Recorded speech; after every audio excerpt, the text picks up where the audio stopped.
Hey everybody, it's Calvin, and I'm still just me. Today I want to talk about NPCs, and in particular I want to talk about their modeling and animation. So you can see here we got Bridget, and when we talk to her she has this lovely character portrait art, but if you look at her in-game model, it's pretty basic. It's voxely. There's a few frames of animation, doesn't look like much, and perhaps you're feeling the way that I sometimes feel, which is, hey, why not do proper models? Why not have proper character art? So, before I get into that, what I want to do is just explain a little bit about why the game is in voxels. So voxels do look kind of cool to me. I do kind of like them. I think there's a lot of things that you can do with them that haven't been sort of done yet, and I'm hoping to do some of that in the near future and maybe show you guys some of that. But the real reason for picking them is if you want to do a 3D game, it is the easiest way to get art in. So it's really just, there's a pragmatic side to voxels, which is pretty hard to argue with, and that is that they are fast to make by comparison to other 3D art. But I knew I wanted to make a game, and actually a big game with like lots and lots of stuff in it. I didn't want to get in a place where I had to make a much smaller game because the art was taking me a lot longer. I would love actually to try to maybe improve things a little bit. I can't go full 3D models on the characters. That's something I have considered, and I've looked at different systems for doing it. There are about 50 unique characters in the game, so I could maybe get away with fewer than 50 character models, but using voxels, it's fairly simple because I really just have to do one model for everybody, and then I can change the color, and I can add t-shirts and add hair and stuff like that to sort of decorate it, but at the end of the day, it's the same model for each character. So 3D models would be too much work, honestly. It's just that you have to take care of the actually modeling, which is huge, and I'd have to do it for each character, essentially, and then you have to take care of texturing the models, which is also huge, and then you need animations to be made or to use, which is another whole huge pile of work. That you wouldn't have to do for each character, so you could share the animations, but you'd have to do the modeling and the texturing, and then there would be, of course, like a programming element. So we'll let these guys beat each other up, and let's pop over and see how these actually are put together and how they go into the game. So this is the character backstroke model. This one's a little bit intimidating. I probably should have started with an easier one. But essentially, what we have are going left to right are each of the animation frames, sort of just like how pixel art would work.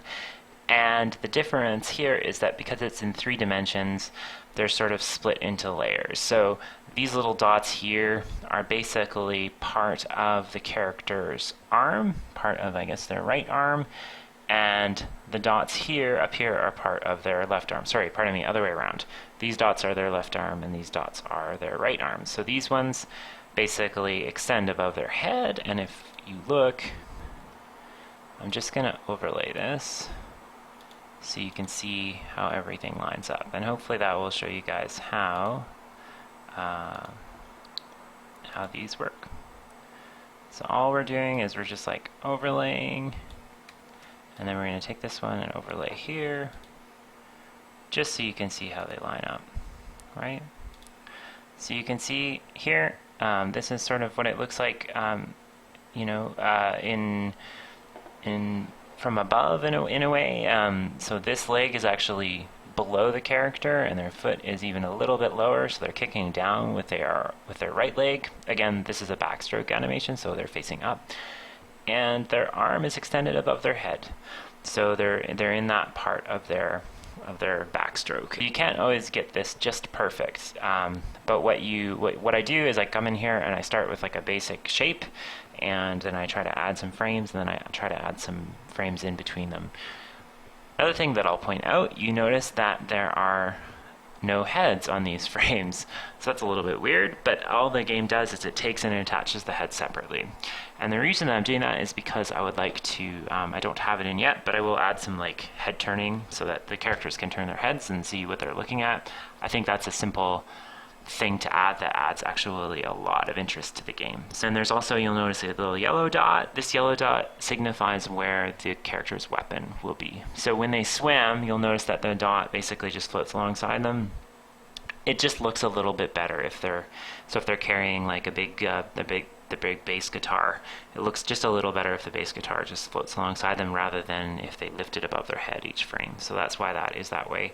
And then these frames, you'll notice the bass guitar just goes underwater for 3 frames. You'll also notice, I'll point out one other thing, the colors. So the red color and the black color and the blue color, those are key colors. So the game goes in and it says, okay, what's the skin tone? And it replaces these black pixels with that. What's the tone of their shirt? And it replaces pixels with that.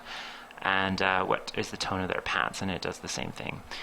But there's another little color here hiding out, which is if you notice this color here, okay, this is one color off blue, so you can't at all see it, but it's the hex for that is like 0300FF, so it's a 3. And that is actually not part of their pants, that's a splash animation trigger. So I can actually put in little voxels, little pixels here. They don't show up when they're drawn, so the game processes them out.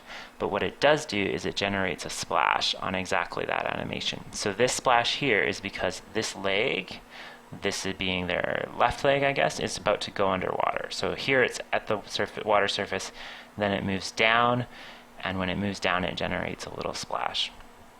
So yeah, so that is how the animation system works. This is a fairly involved animation. This was a trickier one to get working, but it's also one that people have told me that they do like. So that's the backstroke animation. Yeah, oh, and the purple thing is basically what's on their back. So there are a number of different animations, of course, and they all sort of look like this. Alright, so now I'm back in the game and showing you guys what that backstroke animation looks like in action. So you can see the little splashes being generated. There's also ones on the hands, I didn't point those out. But yeah, it looks alright. I mean, it looks like a backstroke, but at the same time, it would be kind of cool if it was a little bit higher fidelity. So thanks for watching. Let me know what you would like to see in future videos. So leave a comment in the comment section. That's the place to be. Be kind. Alright, thanks. Over and out.